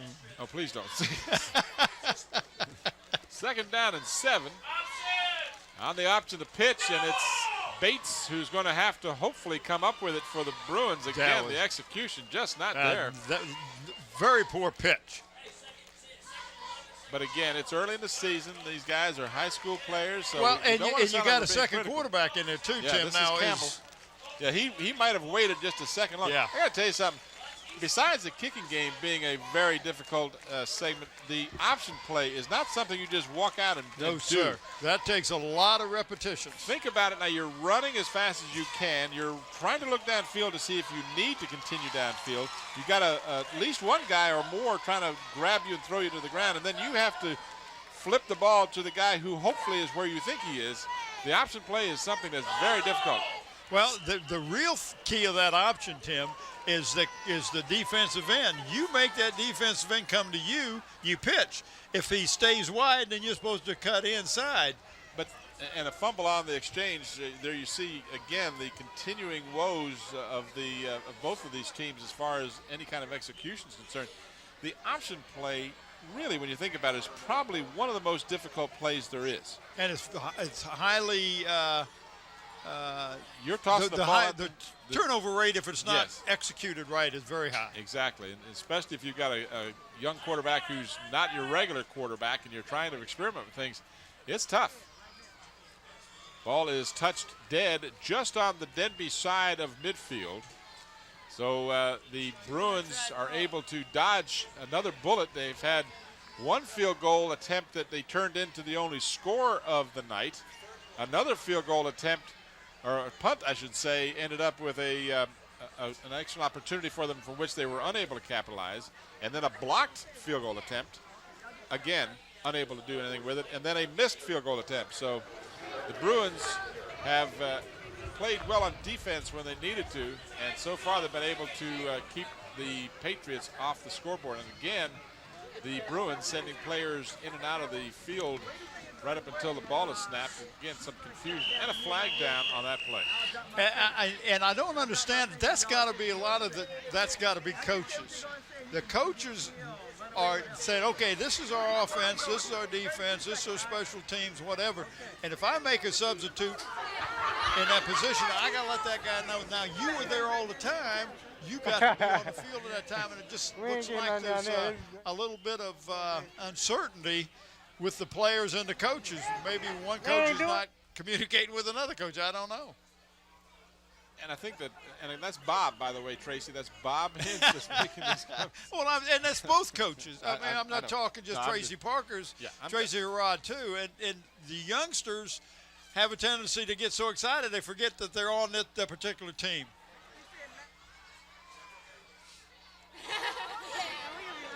5 seconds remaining. Mulkey is dragged down for a loss. That was 62. Joe Norstein, Tim, and he was being blocked and just grabbed a hold of a shirt. Joe Norstein makes the tackle for the loss, and that is the final play of the third quarter. So after 3 quarters, we remain Bethel 6, Denbigh nothing. Let's go down to the sidelines. We've got a special presentation. Take it away. VHS 0203, District Regional State Champions! Down there got the hard job. Bethel cheerleaders, their team going into the fourth quarter, leading by the slimmest of margin. Well, actually, the slimmest margin would be 2-0, but a very slim margin. You can't get 1-0, right? 2 is your slimmest. But 6 is pretty close. And we certainly don't want to, and I think I speak clearly for you on this. We're not trying to be critical of the coaches. It's a very difficult thing to have this communication, and when you're Tracy Parker's 4th year, that would seem to be a long time, but you've always got new kids coming in. Well, and you have new coaches. New coaches, new assistant coaches, and new kids. And Tim, let me tell you, when I coached basketball at Bethel High School, when I had a timeout, I figured out after a while the last thing I told to the kids before they went back on the field was what they remembered. So, you know, and it's because of the excitement involved in the game. and sometimes they're not on the same page mentally with you. 3rd down and 9 for the Patriots. Need to get down to the Bethel 40. Out of the shotgun. Exum had time. Now the protection breaks down, and he will not get back maybe to the line of scrimmage, but it looks like he didn't even get to the line of scrimmage. He's back to the original line of scrimmage. A loss of 1. It brings 4th down and 10 at midfield. Well, he went back to pass, and there was nobody open, and that's why he had to step up, because his pocket just broke down, and that brings up a punting situation. And let's see if at this time if Robert Lewis will get under the ball and catch it. Well, you know, and to his defense, when Denby's been able to get the ball to the punter, and when he's kicked it high. Oh, yeah, I'm and he's done a good job of keeping it away from the return man. He got a good punt. Look at that punt. High punt, fielded at the 11-yard line, and a fair catch called for. So Robert Lewis signaled for and got the fair catch. Now the Bruins will try. Who's that punter? He's just done an outstanding job. And again, when he's been able to get the ball, that's Christopher McLean. And he's really punted it well. He's got a good high kick. Yeah, and got good rotation on that ball. So the Bruins now will try and protect the 6-0 lead. The offense has been pretty non-existent for both squads tonight. And now Lewis will resume the quarterback position. He was the starting quarterback, and he's back in that position. LaShawn Campbell, who had tried it out, is back as a wide receiver. Lewis has plenty of time over the middle for Lito and throws it right to the Denbigh Patriots, picked off. That is number 4, Chino Simmons, who makes the interception, and it's Denbigh football. Well, I don't think none of the officials wanted to call that. Well, it seemed odd that they didn't want to. Yeah, because it was an obvious, but the ball was thrown right to the defensive man. Watch the replay here. He had no pressure. He just threw it poorly. He just threw it and behind I'm not sure Lito. if he was throwing it to Leto or the number 24 coming across. That's the second interception. So the turnovers by both teams continue to mount. I'm going to try and get Bob to give me a total for each squad when he gets an opportunity. Quite frankly, I've lost track. This is Mulkey, and Mulkey with a flag down gets a couple of yards. Let's see how the penalty gets called. Parklawn Wood Funeral Home, where Nancy Staten is the funeral director. Penalty indication against the Denbigh Patriots. Parklawn Wood Funeral over at the intersection of the center Parkway. I had the foul is holding against the offense. That's a 10-yard penalty from the spot of the foul. First down. 10 yards. Had the unfortunate reasoning to attend a couple of funerals during the time we've been away, and both of them were held at the Parklawn Wood Funeral Home, and happened to see Miss Staten there. Very nice people over there. Yes, they are.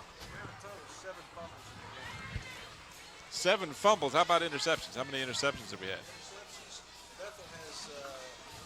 Bethel's thrown 2 interceptions. So we got 9 turnovers in the ballgame. 7 fumbles and 2 interceptions.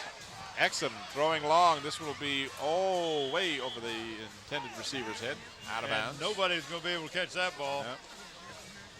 Well, next Friday night, we'll be back here at Darling Stadium for the matchup between the reigning state champion Phoebus Phantoms as they take on the previous champion, the 2 years Hurricanes before that, yeah. of Heritage in a rebuilding mode.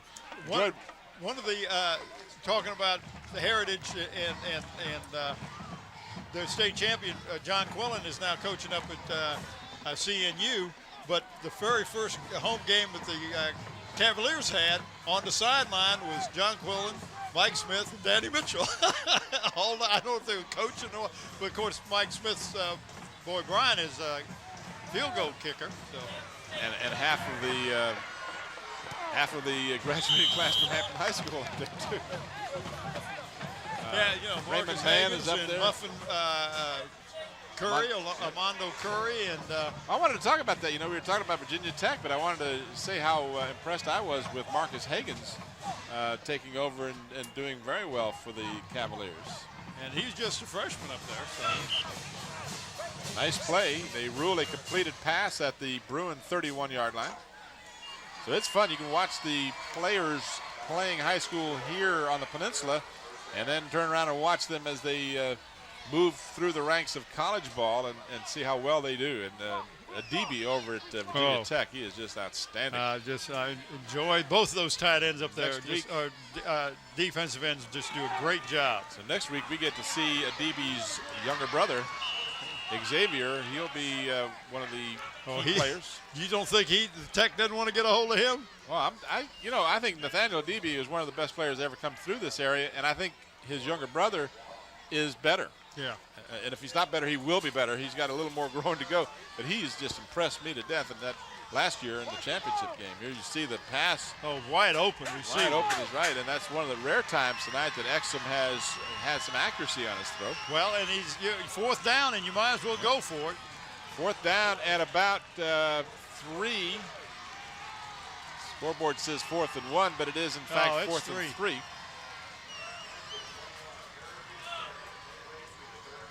Got an unbalanced line to the right. Exum, no! The defense is right there. Mr. Bates, Derek Bates. He was there to wrap him up before he had a chance. So on downs, the Bruins defense comes up big, and they get the ball back with 8:29 left in the fourth quarter. Watch this replay. Bates coming from the right side, just wrapped up the ball carrier. He never had a chance. No one blocked Bates. If you don't block him. Well, he'll hurt you anyway, but if you don't block him, you got no chance. So now the Bruins will try to get the offense untracked. And we got, who was that? Robert Lewis back at quarterback Lewis, again. For the last 2 series, has been the quarterback. And I'm sure this is what they want to do, is keep it on the ground and keep control of the ball. And again, you kind of take and hold your breath as the ball carriers seem to be just kind of flopping that ball around. That's Jeremiah Darden. And he's looked good in spots here in the ball game, but you're just afraid we're going to have a turnover. He and the others just kind of sling that ball around, and you get a helmet or a hand gets in there and grabs that thing, it's going to pop out. And it's usually the guy reaching and not really won't tackle you. Lewis on the option, and he gets a little bit of yardage, not much.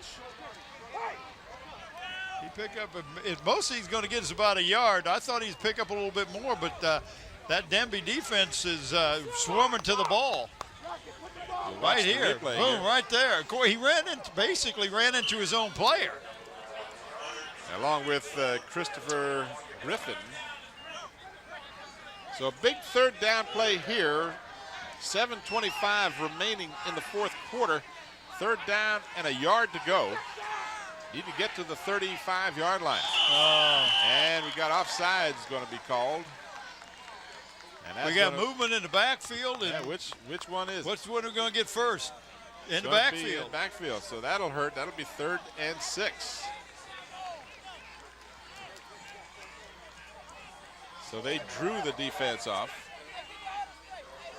Dead ball foul, false start against the offense, 5 yards, 3rd down. So they mark it right on the 29-yard line. They need to get to the 35.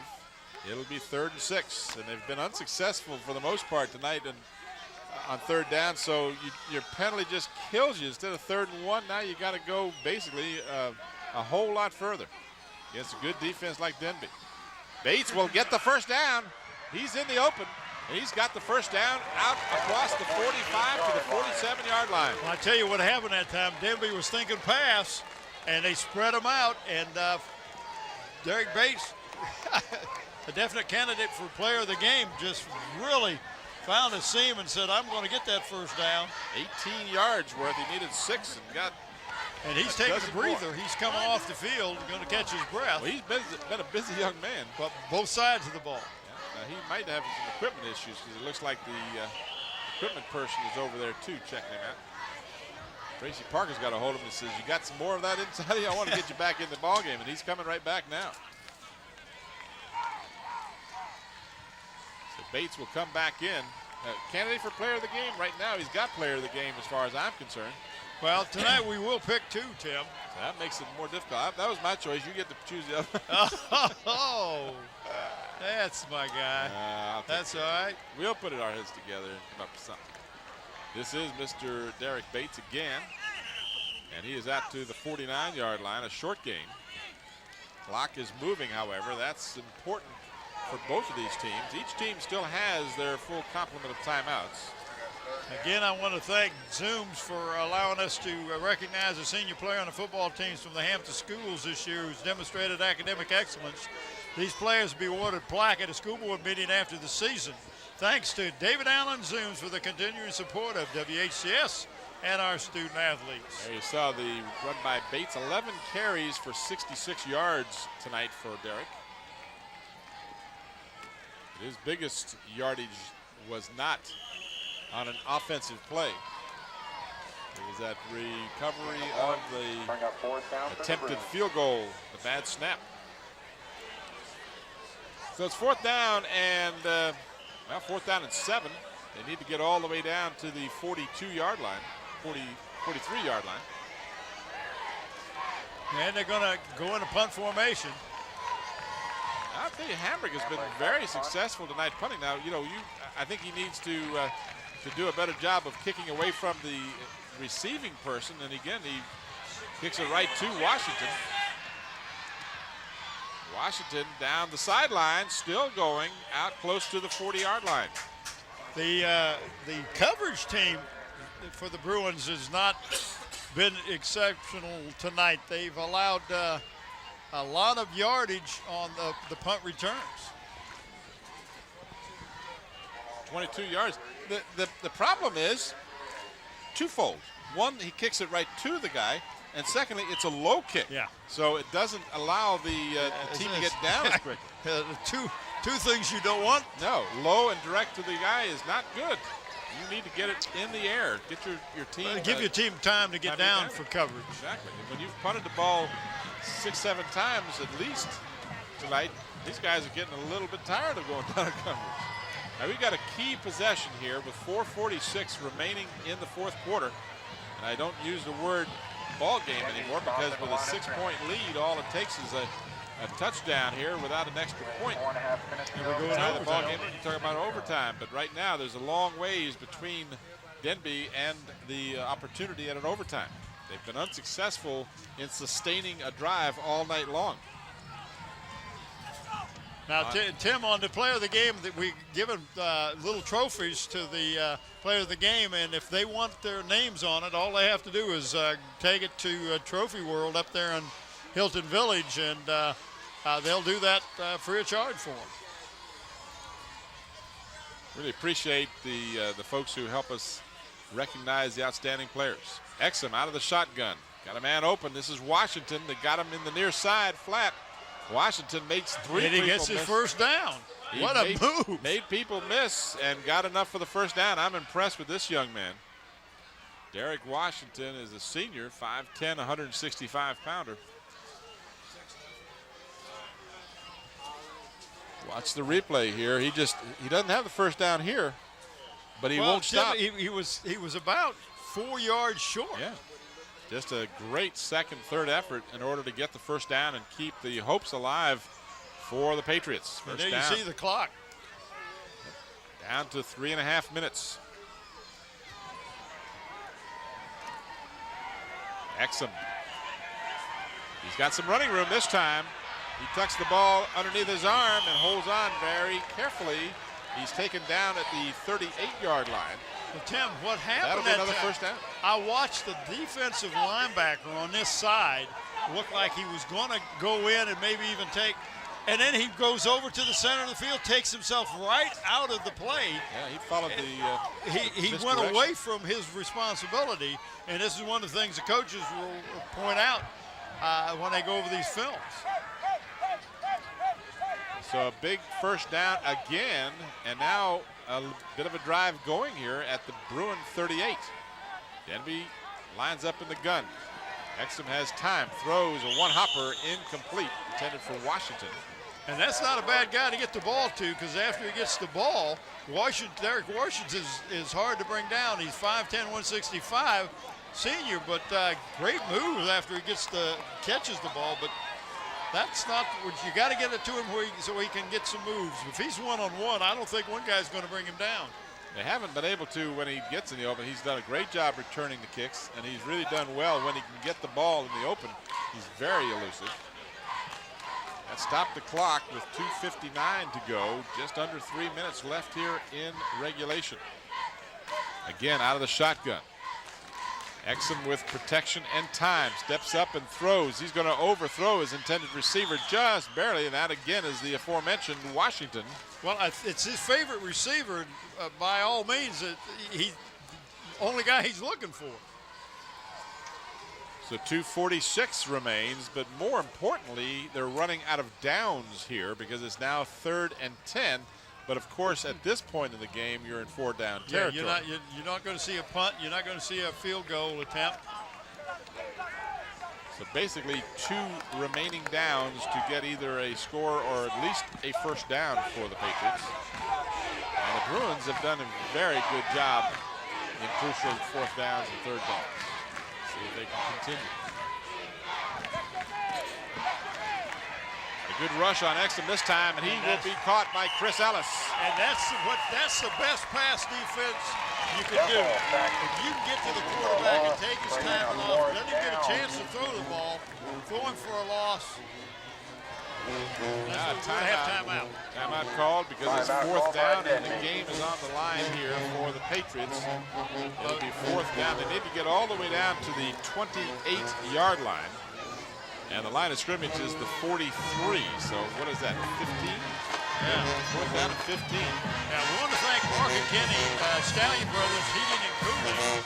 Give them a call at 825-1416 or 850-5564. They're on call 24 hours a day. Emergency service and diagnostic, $45. Free estimates on all new installations. And we do appreciate their sponsorship. I'm glad to have them back with us.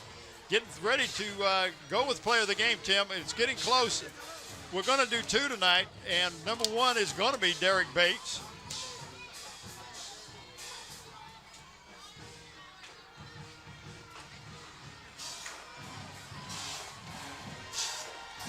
And we come up with the second one, but I'm going to let you tell it, because that was who I was thinking of. Okay, well, we can do that. Yeah, why don't we go with that one? In the game, Mulkey, 19 carries for 69 yards to lead the offensive attack for the Patriots. He's been the most consistent. They've just been hurt by continuing errors. Both penalties and fumbles have killed them in this ballgame. 4th down and 15. This is your ballgame. 2:35 remaining. Exum out of the gun. Feels the pressure from Ellis. Ellis hit him, but not well after the pass was thrown, but as the pass was thrown. No penalty flag. The ball incomplete, and the Bruins will get it back with just 2:28 remaining. The Patriots will have 2 timeouts to stop the clock here with the 2:28 left. Right. Here's the replay. And you can see that they were trying to, the coaches were yelling pass interference, but there was no pass interference there. No. If Bethel can get at least 1 first down, they can just run the clock out. Well, that's not as simple as it may sound. It hasn't been simple for them all night. This is Jeremiah Darden. And now the Patriots will burn their second timeout to save as much time as possible.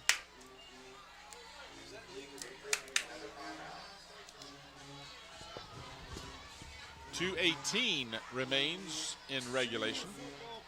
If you joined us late, it's been a struggle between these two teams. The only score coming with 10:04 left in the first half on an attempted field goal attempt.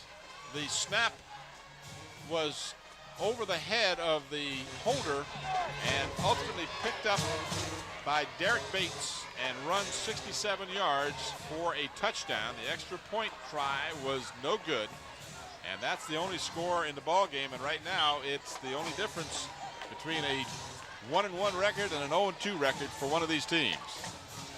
This is Bates, and Bates spins away from a tackler and is across midfield to about the 49-yard line. Needs to get to the 46, so it'll be 3rd down and 3 rather.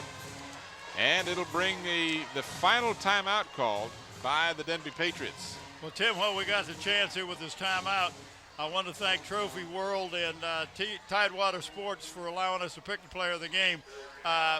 Derek Bates, number 1 guy, played a lot, very good offensively and also stood out defensively. But we're going to go to the defensive side of the ball and go with Elmo Robinson as our second player of the game. And want to again say that this is non-scientific. There have been a lot of good ball players out there tonight, but we do want to recognize those 2 young men. And several others were prime candidates. Chris Ellis has had a good ball game. Chaz Batchelor has played well for the Bruins. Leto, please let us know which is the correct pronunciation. We really want to know. But this is when they mark the ball, it's more like 4 yards. So this is 3rd down and 4, and the Bruins, if they get the first down here, the game virtually is over. But otherwise, it could be a little bit of trouble. There you go. He's going to go. Bates has got the corner. I don't think, yep, he's got more speed than I thought he did. He outran Washington. 50 yards for Derek Bates. Well, that wasn't too hard to figure. The ball was on the 50-yard line. I think I could come up with 50 yards. Fantastic. 110 yards on 13 carries for Derek Bates. Here you see the young man, number 14, and you see the fans. That doesn't count the yardage on the fumble. Right. Fumble no, recovery. that was not offensive yardage. That would be all-purpose yardage. Yeah. So on a 4th down, or excuse me, on a 3rd down and 4, they needed 4, they got 50. So now the Bruins will try and tack on the extra point. It's up, it's long enough, and it's no good. Wide to the right. We got to get our announcer. He said the good. announcer, I learned after a while you don't jump that gun. So Yeah, the Bruins going to work on the kicking game this coming week, but they will have a good opportunity. Watch the replay here. You're going to see Bates is all stacked up in the middle. He got to the outside, got a good block, and then I thought he was caught here. I thought Washington would catch him, but he showed real good quickness. He got going, and he blew right past Derek Washington. Like you, I thought Washington had the angle and would catch him, but our apologies, or my apologies at least, to Derek Bates, because I thought, well, he's not going to be able to outrun Washington. Well, he's been a workhorse. He's a big kid too. He's no little guy. He's 5'10", 205. Yeah. But he's got a lot of leg strength. You can see that.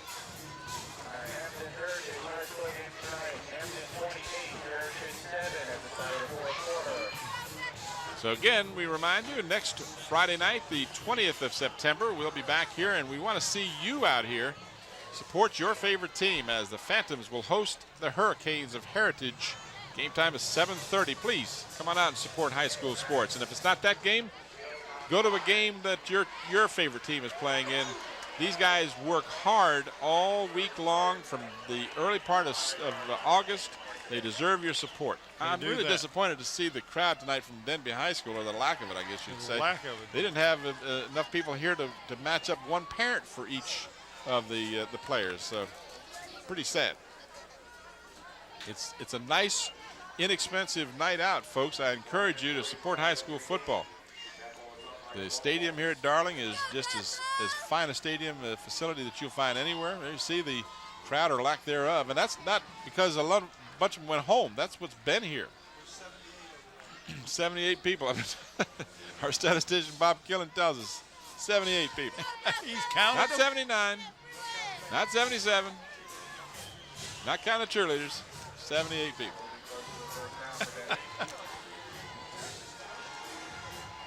So the Patriots will stay on the ground, which to me is all but conceding the ball game. They know it would take 2 scores. Of course, that's not inconceivable. I want to thank Hampton Chevrolet at 13-7. What is it? 10-73. 10-73. I knew that. Up for grabs, and it is picked off. That's what happens when you have to throw the desperation pass, and he will not return it all the way. That is Rashad Everett. 1073 West Mercury Boulevard, Hampton Chevrolet. Give them a call at 838-5450. John Newsom, they are a supporter of high school sports here on Channel 46. We encourage you to patronize our sponsors. Good friends at Zooms. I'm thinking that bagel I carried over from breakfast this morning. That's the only guy I know of shows up at a football game in the evening with breakfast that he didn't eat in the morning. That was leftover bagel. I hate to waste food. It was good. I got up at 5:30 this morning to fix that bagel. I wasn't going to throw it away. The Bruins showing the sportsmanship you'd expect. Will take a knee here and just let the clock wind out the final seconds of this ball game and record their first victory of the season. So after losing their opener to Western Branch, the Bruins will go to 1-1 with a 12-0 shutout of the now soon-to-be 0-2 Denbigh Patriots. Got time for one more kneel down, and Lewis will do that, and the clock will continue to move. Again, we'd like to thank you for coming out tonight. And when they mark it ready for play, there will be less than 25 seconds, so we will not have to run to the play. Greatly appreciated. So our players of the game, once again, are Derek Bates with a superb evening. He scores both of the touchdowns, gains over 100 yards rushing, and recovers a fumble for a touchdown as well. And also Elmo Robinson, who did a fine job on defense for the Bethel Bruins, our co-player of the game. All right, and again, we want to thank our sponsors for tonight's coverage.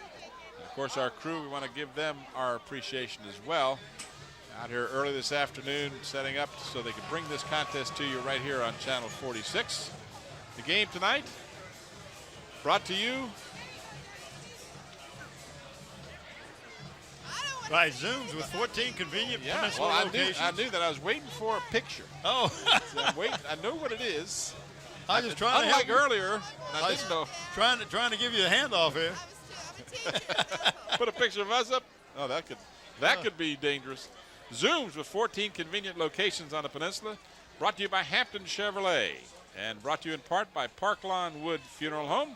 And in part by Stallion Brothers Heating and Cooling. So, Bob, that's going to wrap it up for us.